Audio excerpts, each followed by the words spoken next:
presents Knowing the Score. What sports can teach us about philosophy, and what philosophy can teach us about sports. Written by David Papineau, read by Matthew Amendt. Includes a Mac and PC compatible PDF of supplementary material. For my family. Introduction. Sometimes I wish I had been more of an athlete and less of a philosopher. I have worked most of my adult life as an academic philosopher. I've written several books and many articles. A number of learned societies have elected me their president, and I am still employed as a professor in two well-known philosophy departments in London and New York. My sporting career has been rather less distinguished. This hasn't been for lack of trying. I have competed at tennis, soccer, golf, cricket, rugby, squash, field hockey, and sailing. And that's not just in high school.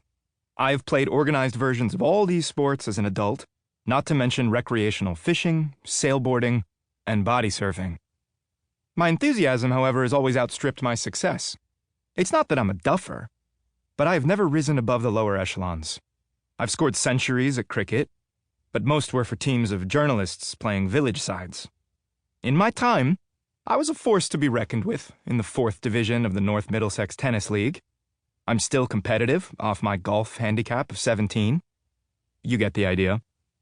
Perhaps I wouldn't have enjoyed life as a serious sportsman, even if my abilities had allowed it. One of the themes that will emerge in this audiobook is that top-level sports demand a peculiar mindset, a blinkered focus on physical routine. It's not clear that it's a natural life for someone with philosophical inclinations. Still, this hasn't stopped me spending a large proportion of my waking hours playing, watching, and thinking about sports, rather than working at my day job. Until recently, it never occurred to me to combine my two enthusiasms. There is an area of my subject that goes under the heading philosophy of sport, but it has never excited me. Central topics are the ethics of drug use, sport and politics, disability and enhancement, the definition and value of sport, and so on. The normal strategy is to take some contentious topic that exercises sports practitioners or administrators, and then analyze the solutions implied by different philosophical theories. It is all a bit earnest, as if the writers want to counterbalance their frivolous subject matter with the sobriety of their prose. I have always kept away. I enjoy sports, and this seemed to make it dull. Then, a few years ago, Anthony O'Hear, director of the Royal Institute of Philosophy, asked me to contribute to a lecture series he was organizing on philosophy and sport. It was the year of the London Olympics, and he thought it would be a good idea to devote the Institute's annual program of lectures to the subject. I couldn't really refuse. I agreed it was a good idea.